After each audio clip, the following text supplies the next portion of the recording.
વિદ્યાર્થી મિત્રો, ધોરણ 10 એમાં આજે આપણે યુનિટ 5 ઇંગ્લિશની અંદર જોઈએ. તો મિત્રો, આપણે સૌપ્રથમ ઇંગ્લિશના જે 10 યુનિટ છે એ અને જે 4 પોએમ છે એ જોઈ લઈશું. પછી આપણે એની અંદર જે ખરા ખોટા છે, MCQ છે, એ બધાની આપણે પ્રેક્ટિસ કરીશું. પછી તો પહેલાં આપણે એનું યુનિટો જોઈ લઈએ બધા. તો આજે 5 યુનિટ આગળ જઈએ. તો કે ભાઈ પ્લેઇંગ વિથ ફાયર, તો કે ભાઈ આગ સાથેની રમત.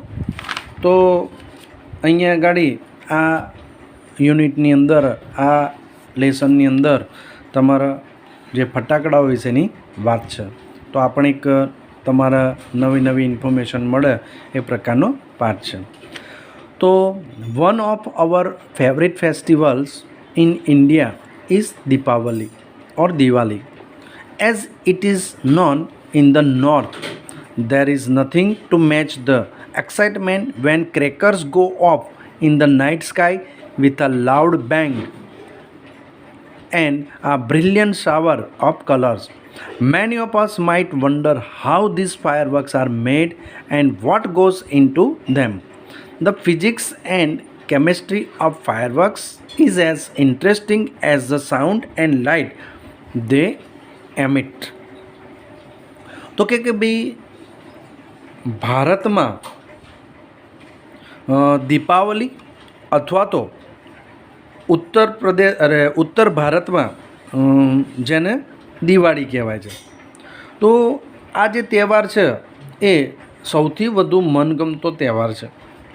તો કે ભાઈ રાત્રે જે આકાશમાં ફૂટતા ફટાકડાના અવાજ જ્યારે દિવાળી હોય ત્યારની વાત છે, અને તેજસ્વી રંગોથી થતી ઉત્તેજનાની તોલે આવે એવું કંઈ નથી.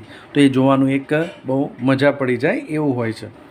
તો આપણામાંથી ઘણાને વિચાર આવતો હશે કે આ ફટાકડા કેવી રીતે બનાવવામાં આવે છે અને આ ફટાકડાની અંદર શું એવું તો ભરેલું છે.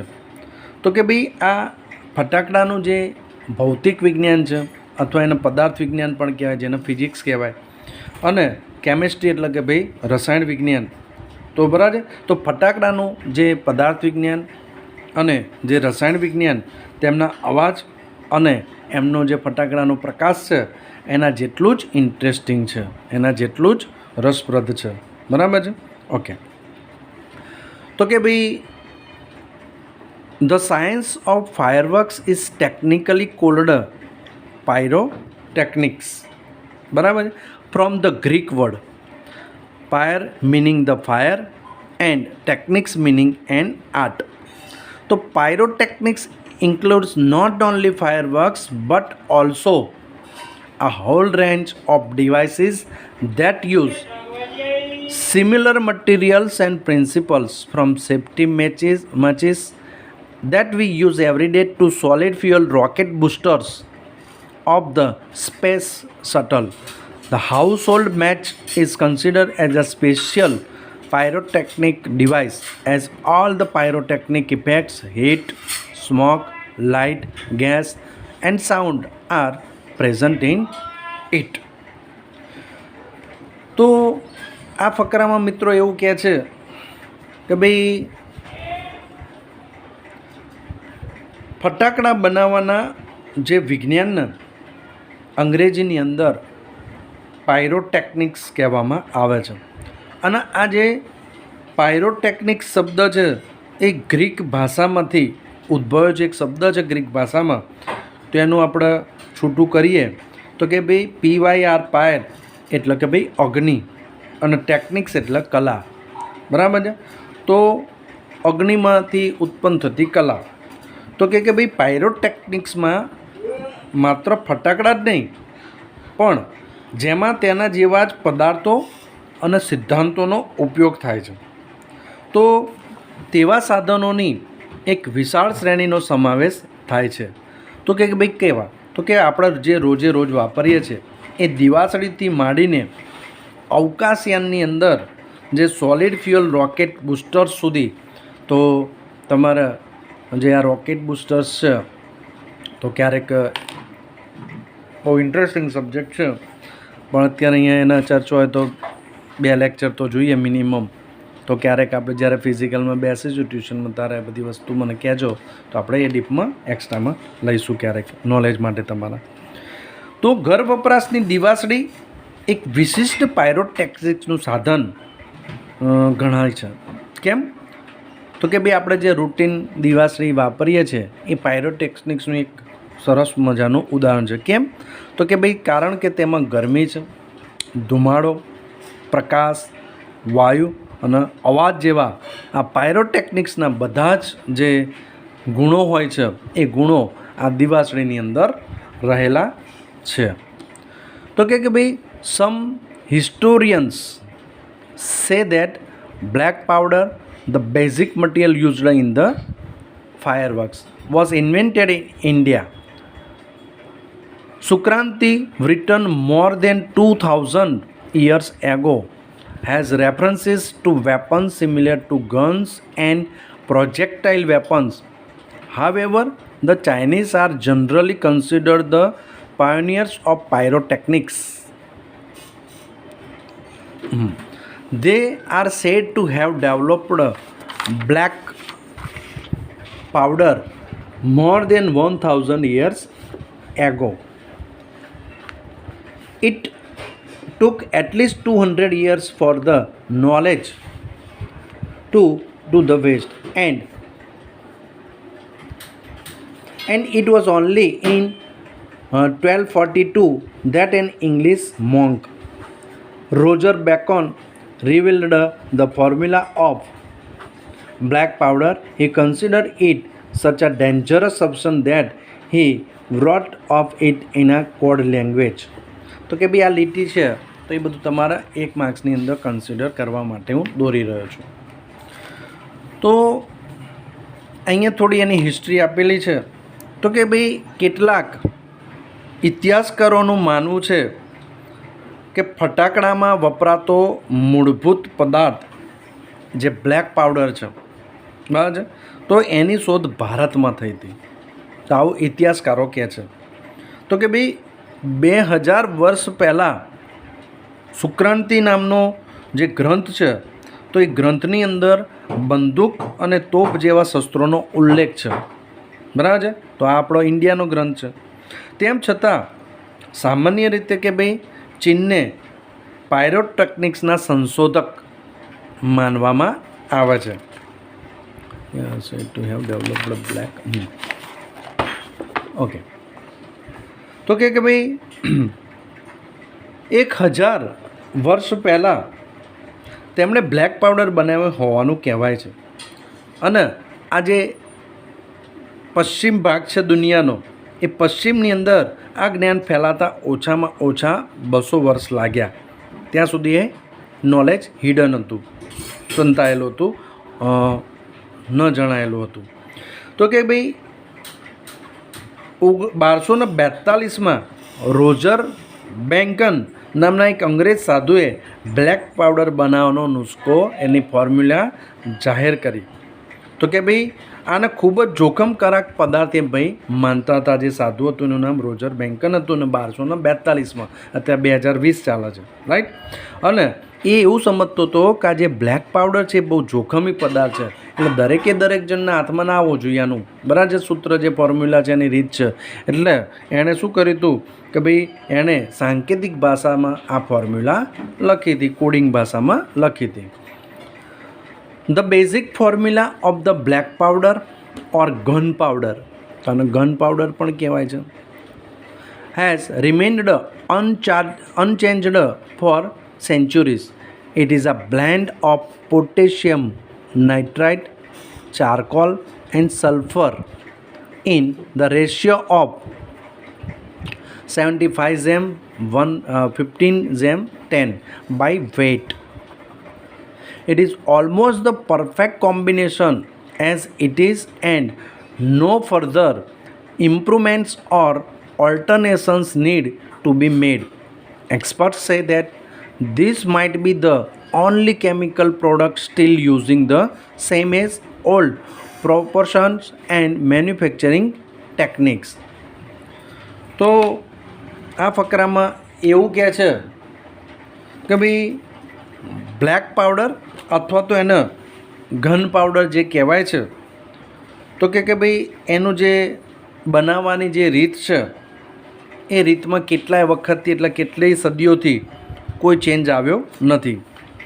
તો કે ભાઈ એ છ શું? તો બ્લેન્ડ એટલે મિશ્રણ. તો એ મિશ્રણ છે બ્લેક પાવડર અથવા તો જેને ઘન પાવડર અથવા તો બ્લેક પાવડર કહીએ, શેનું મિશ્રણ છે? તો કે ભાઈ પોટેશિયમ નાઇટ્રેટ, પછી ચારકોલ એટલે કોલસો અને સલ્ફર. તો પોટેશિયમ નાઇટ્રેટ, કોલસો અને સલ્ફર આ ત્રણનું મિશ્રણ છે. અને એમનું વજનથી પ્રમાણ કેટલું છે? તો કે ભાઈ પોટેશિયમ નાઇટ્રેટ 75, દાખલા તરીકે આપણે 100 ગ્રામની વાત કરીએ તો ભાઈ 75 ગ્રામ પોટેશિયમ નાઇટ્રેટ લેવાનો, 15 ગ્રામ કોલસો લેવાનો, 10 ગ્રામ સલ્ફર લેવાનો. તો આ પ્રમાણથી બનતું મિશ્રણ લગભગ એ પરફેક્ટ મિશ્રણ છે, ચોક્કસ છે, અને તેમાં કોઈ સુધારો કે ફેરફારની જરૂર નથી. તો કે ભાઈ એક્સપર્ટો એટલે કે નિષ્ણાતોનું કહેવું એવું છે કે કદાચ આ એકમાત્ર એવું કેમિકલ એટલે કે રાસાયણિક ઉત્પાદન છે જે હજુ એ જ જૂના પ્રમાણ અને એ જ એની ઉત્પાદનની જે પ્રક્રિયા જે ચાલી આવી છે એનો જ ઉપયોગ કરે છે, એમાં હજી કંઈ ચેન્જીસ થયું નથી. બરાબર છે, હજી એનું એ જ રીતે એ ચાલે છે. However, with the development of modern chemistry, light and color effects have become common in fireworks. In the last century, the discovery of aluminum, magnesium, and titanium, which burn at high temperatures, emitting bright light, dramatically improved the brilliance of fireworks. Similarly, colors too are a recent development. The principal color emitters in pyrotechnics were identified after decades of research. These colors are formed in one of two ways: एक luminescence and incandescence. Okay, તો મિત્રો આ ફકરામાં આપણને એવું કહ્યું છે કે ભાઈ આધુનિક જે કેમેસ્ટ્રી છે, બરાબર છે, તો એના જે વિકાસથી ફટાકડામાં જે પ્રકાશ તમે જુઓ તો અત્યારે લેટેસ્ટ ફટાકડા જુઓ તો કેવી ડિઝાઇનો બનાવે છે, કેવી પ્રકાશ ફેલાવે છે અને કેવા રંગો રંગબેરંગી ફટાકડા હોય છે.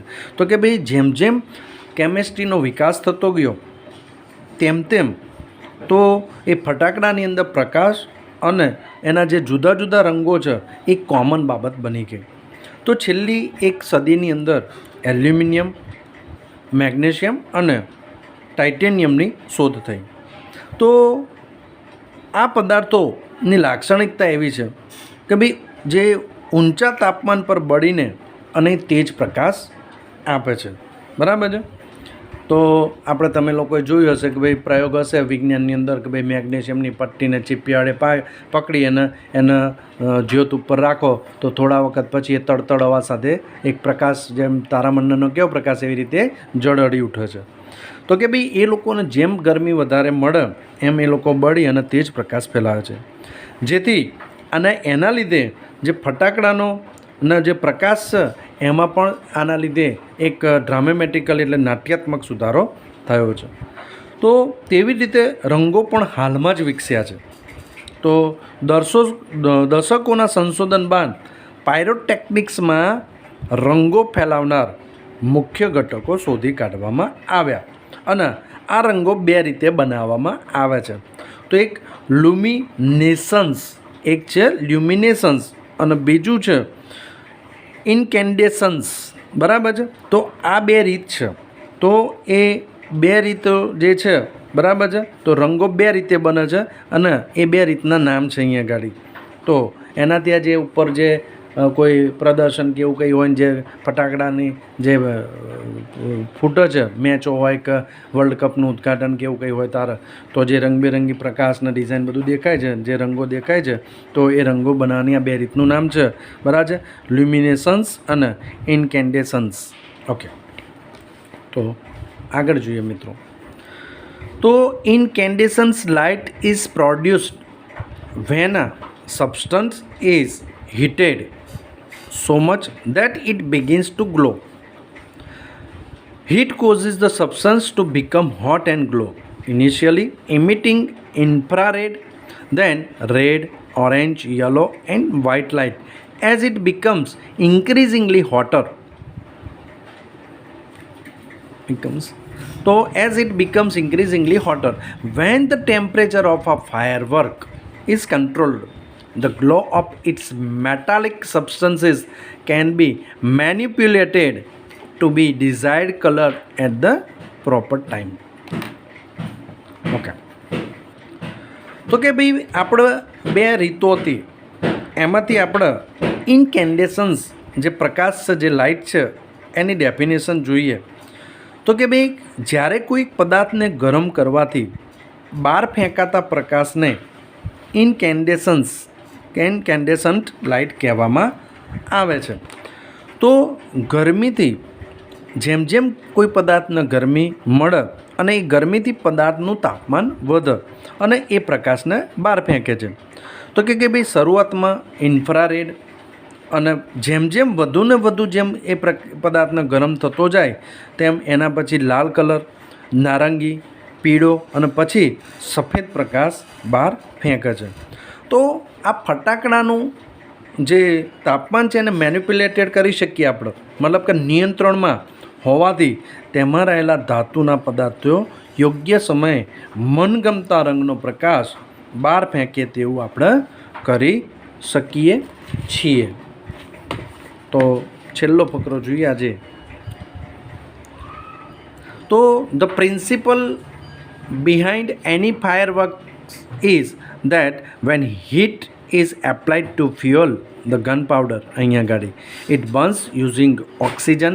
However, because of the fuel is packed tightly to keep the heat in, the burning task takes places all of a sudden. It causes the characteristic loud noise. The actual manufacturing process of firework is simple. The raw materials required are fuel binders, oxidizer to make it burn, and a few other materials. The ingredients are ground and mixed well. The mixer is pushed through a machine from which it comes out as long rolls or strips, and then rolled in cardboard or old newspapers with a fuse. Okay, તો કે ભાઈ આને બનાવવાની અહીંયા રીતનું વર્ણન કરવામાં આવ્યું છે, રાઈટ.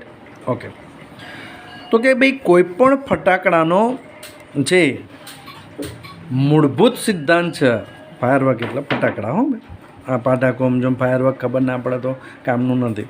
પછી તો કોઈપણ ફટાકડાનો મૂળભૂત સિદ્ધાંત શું છે કે જ્યારે બી આ ઘન પાવડર અથવા બ્લેક પાવડરને ગરમ કરવામાં આવે ત્યારે એ ઓક્સિજનનો ઉપયોગ કરીને બળે છે.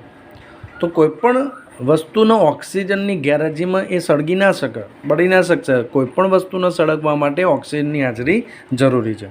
પણ ફટાકડાની અંદર ગરમીને અંદર જ રાખવા માટે બળતણ એટલું ટાઈટ રીતે ભરેલું હોય છે કે ભાઈ એને બળવાની અથવા તો ફૂટવાની પ્રક્રિયા અચાનક શરૂ થઈ જાય છે, અને તેથી જ તેનો જે મોટો અવાજ આવે છે, જેની લાક્ષણિકતા છે એ આવે છે. બરાબર છે. ઓકે, તો આમ જોવા જાઓ તો આ ફટાકડા જે બનાવવાની પ્રક્રિયા સરળ છે. તો તેમાં જે ઘન પાવડર, એમાં કઈ શું વસ્તુ હોય છે તો કે ભાઈ જે ઘન પાવડર છે, જે બળતણ એનું મેઇન છે, બાંધવા માટેની એને જે લપેટવા માટેની સામગ્રી, બાળવા માટે જે ઓક્સિડાઇઝર્સ છે કે જે પદાર્થો ઓક્સિજનનો અંદર એડ કરે, બરાબર છે, એને ઓક્સિડાઇઝર કહેવાય. તો અને બીજા અમુક કાચા મટીરિયલની જરૂર પડે છે. આ બધી જ સામગ્રીને પહેલાં વાટી દેવાની, ક્રશ કરી અને એનું મિશ્રણ તૈયાર કરવામાં આવે છે. આ મિશ્રણને એક યંત્રમાં નાખવામાં આવે છે, જેમાંથી લાંબા વીંટા અથવા લાંબી સ્ટ્રીપ્સ એટલે કે પટ્ટીઓના સ્વરૂપમાં બહાર આવે છે, એવું બાઇન્ડિંગ થઈ, અને પછી એને પૂંઠા અથવા તો જૂના છાપામાં એના દિવેટની સાથે વીંટાળવામાં આવે છે. તો આજે આટલું ઇનફ છે. નેક્સ્ટ આપણે લેક્ચરમાં પાઠ પૂરો થશે. ઓકે.